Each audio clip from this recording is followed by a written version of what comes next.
মা, দিদি এদিকে কাজ সারছে, মোচাটা কিভাবে কাটি একটু দেখিয়ে দিন না। হা কপাল, এত বড় ধাড়ি মেয়ে হয়েছে এখনো মোচা কাটতে পারো না?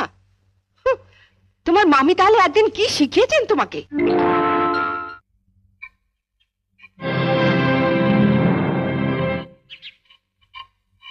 আজকে তো আমাদের বাড়িতে পুঁটি মাছ আসেনি। এই পুঁটি মাছ এলো কোত্থেকে? লতিকাদের বাড়িতে আজ কাজের মেয়েটা আসেনি, ওগুলো কাটতে দিয়ে গেছে। ওর নাকি আজ ঠাকুরপো এসেছে, সে নাকি পুঁটি মাছ খেতে খুব ভালোবাসে। এদিকে তোমার অসুস্থ ছেলে খিদের জ্বালায় কাঁদছে, আর তুমি লতুর ঠাকুরপোকে পুঁটি মাছ খাওয়ানোর জন্য। সব কথাতে এভাবে হেসো না তো। ওঠো ওঠো বলছি। তুই তো লতুকে চিনিস, এসে যদি দেখে মাছ কাটা হয়নি। সে আমি বুঝবো, তুমি হাত ধুয়ে ছেলের কাছে যাও। না ছোট, আমি কেটেই যাব। তোমার অসুস্থ ছেলে দিব্যি বর্দি, এর পরেও যদি তুমি একটা মাছও বটিতে ছোঁয়াও, তাহলে তুমি জানবে তোমার ছেলের গলায় বটি বসালে। এ তুই কি দিবি দিলি ছোট? ওঠো ওঠো বলছি, এসো।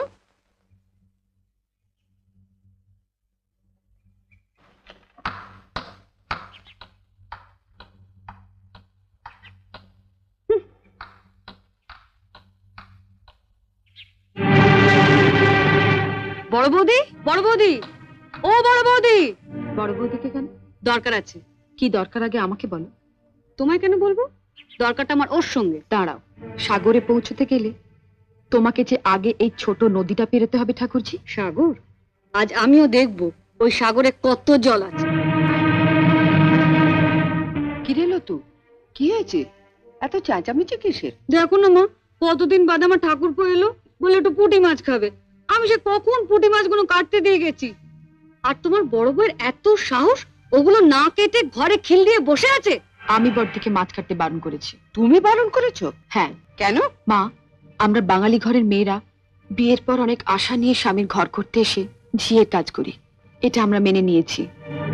কিন্তু তাই বলে পাড়া প্রতিবেশীর বাড়িতে ঝি না এলে তাদের বাড়ির ঝিয়ের কাজও আমাদের করতে হবে, এটা আমি কিছুতেই মেনে নিতে পারবো না।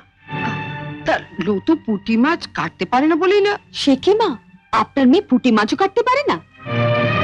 সেদিন আমি মোচা কাটতে পারিনি বলে আপনি বলেছিলেন এত বড় ধাড়ি মেয়ে হয়েছো, এখনো মোচা কাটতে শেখোনি? তোমার মামি তোমাকে একদিনে কি শিখিয়েছেন? তা মা, আপনার মেয়ে তো কম ধাড়ি হয়নি, এখনো পুঁটি মাছ কাটতে শেখেনি। আপনি কি শুধু ওকে কলাবাজি করতেই শিখিয়েছিলেন? শুনলে মা, শুনলে? ঠাকুরপুকে যখন পুঁটি মাছ খাওয়ানোর এতই শখ, তখন মার কাছ থেকে পুঁটি মাছ কাটাটা শিখে নিলেই পারো। আর মাও যদি পুঁটি মাছ কাটতে না জানেন, তুমি রোজ বিকেলে আমার কাছে 4টে করে পুঁটি মাছ নিয়ে আসবে। আমি তোমাকে শিখিয়ে দেবো বটিতে ঘষে ঘষে পুঁটি মাছের ছাল কিভাবে ছাড়াতে হয়। কেমন?